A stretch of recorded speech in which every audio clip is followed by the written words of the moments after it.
अस्सलाम वालेकुम। कैसे हैं भाई आप लोग? खैरियत से हैं? ठीक ठाक है।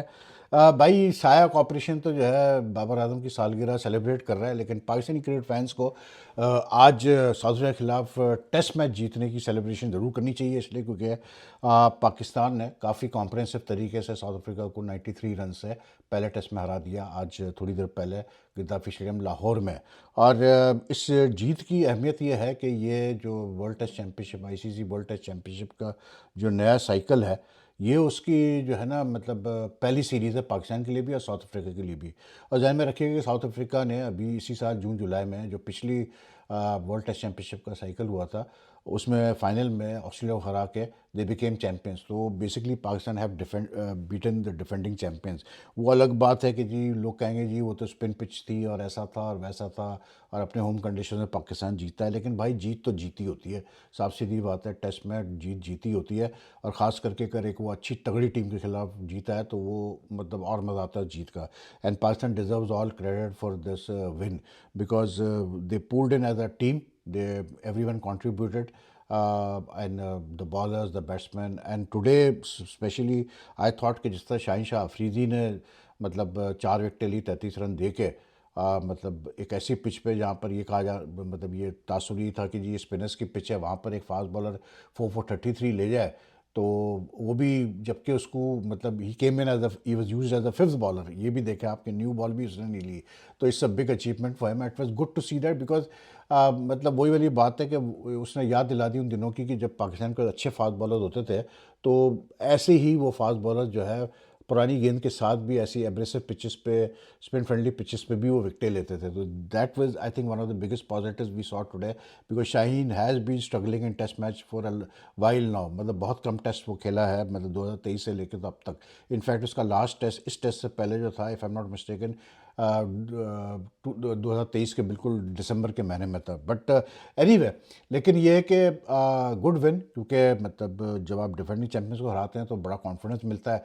And Pakistan unfortunately, Pakistan cricket board ने कभी इंपॉर्टेंस नहीं दी, पाकिस्तान टीम मैनेजमेंट ने कभी इंपॉर्टेंस नहीं दी इस वर्ल्ड टेस्ट चैंपियनशिप को। तो पाकिस्तान ने जो प्रीवियस 3 एडिशन हुए वर्ल्ड टेस्ट चैंपियनशिप के, उसमें कोई खातर का कभी अच्छी परफॉर्मेंस नहीं दी। लास्ट वाले में तो हम शायद 9th पोजीशन में फिनिश हुए थे। But this time they appear to be serious about doing something, at least moving into the top bracket of the world test championship ranking. So that's a good sign. And the way they played in this test में, देखें pitch के ऊपर criticism हो रहा है, लेकिन मैं एक बात क्लियर बोल दूं फिर से कि पिच में ऐसा भी कोई मतलब सांप नहीं रेंग रहे थे कि जी हर बॉल ही टर्न हो रही है, ऐसा नहीं था। और आई थिंक जो की था इस पाकिस्तान की सक्सेस का वो ये था कि पहले दिन जो टॉस पाकिस्तान जीता और बैटिंग का फैसला किया, और फिर बैटिंग करने के बाद they batted well and scored 313 on the first day. I think those 313 runs basically dictated the rest of the match, इसलिए क्योंकि सेकंड डे ऑनवर्ड से डेफिनेटली पिच ने ज़्यादा मतलब स्पिनर्स को हेल्प करना शुरू किया, बॉल ज़्यादा ग्रिप करना शुरू हुआ और फिर बॉल भी थोड़ा नीचे रहने लगी, तो उससे जो है बैटिंग फिर थोड़ी सी मुश्किल हो गई। तो we saw collapses after that in the batting.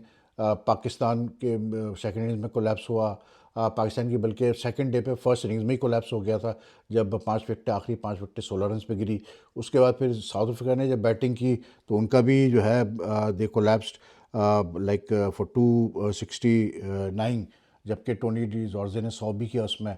फिर पाकिस्तान सेकेंड इनिंग्स में 167 पे कोलैप्स हो गई, आखिरी 6 विकेटें हमारी 17 रन पे गिरी। तो उसके बाद बैटिंग जो थी डेफिनेटली थोड़ी सी मुश्किल हो रही थी।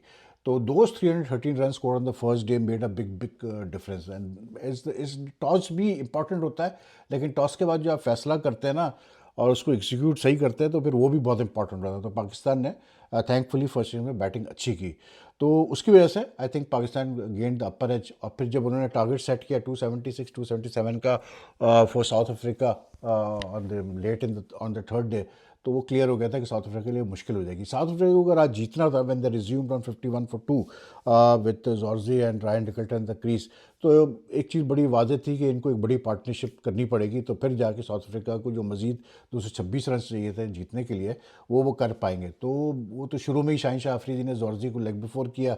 It was I think a very good decision by Shan Masood, the way he used Shaheen Shah Afridi today, the way he used all his bowlers today. There was a lot of I was मतलब मैं सुन रहा था कमेंटेटर्स को कि वो बड़ी हैरत थी कि जिस साजिद खान को इतना लेट इंट्रोड्यूस किया, 19th ओवर तक नहीं इंट्रोड्यूस किया during on the fourth day. But I think think there was a reasoning behind that, और शाहीन ने फिर प्रूफ किया बाद में कि क्यों एकदम से शाहीन पे उसका जो है शान का कॉन्फिडेंस गया। There was obviously some thought process behind that.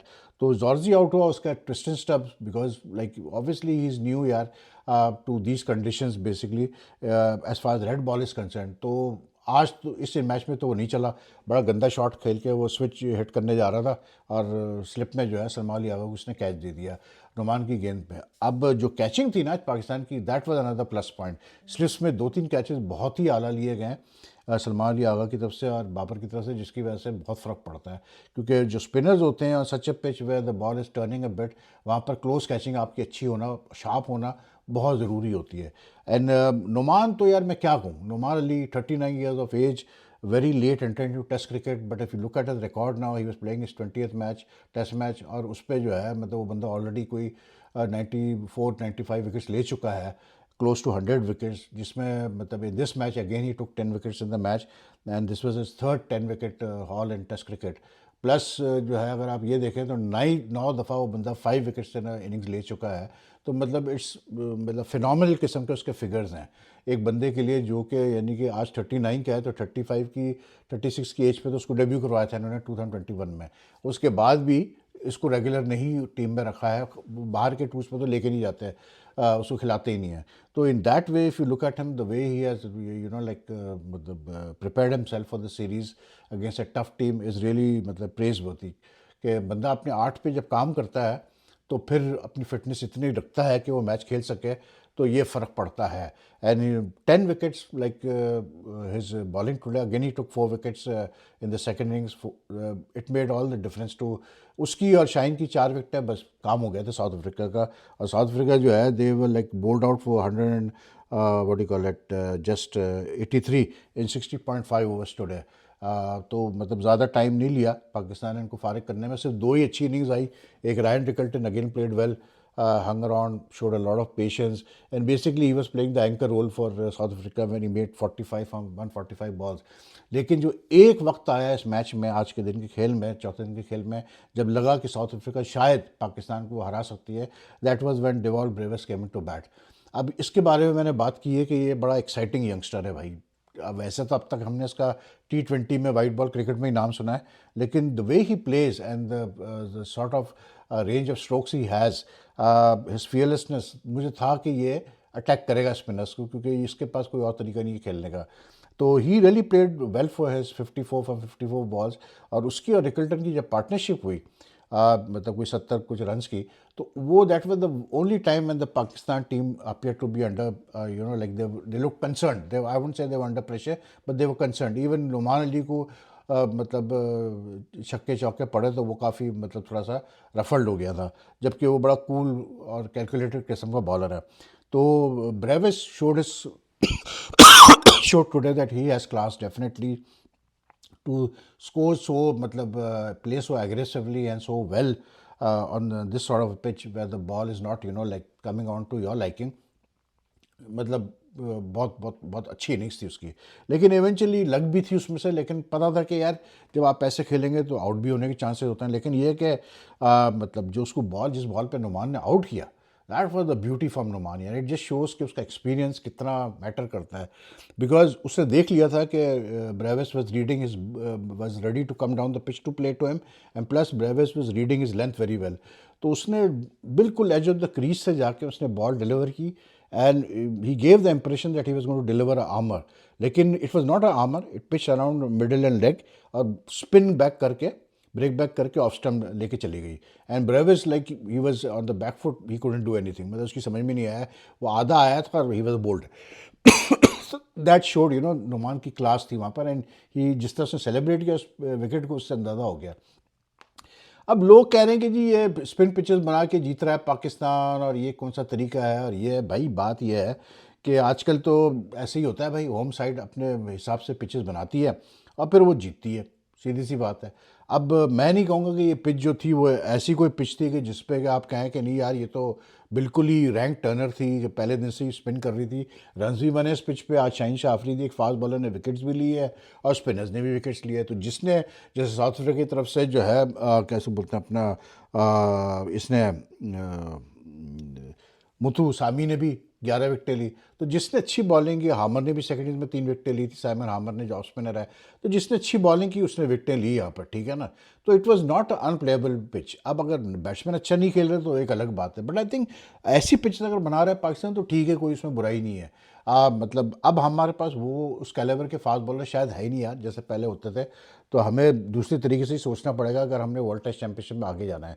इसलिए कि वर्ल्ड टेस्ट चैंपियनशिप में जब तक आप होम सीरीज नहीं जीतेंगे तो उस वक्त तो आपको कोई चांस ही नहीं है ना कि आप फाइनल तक क्वालिफाई करेंगे। तो I think it's a very good start from Pakistan beating strong team, और मतलब it will give them confidence.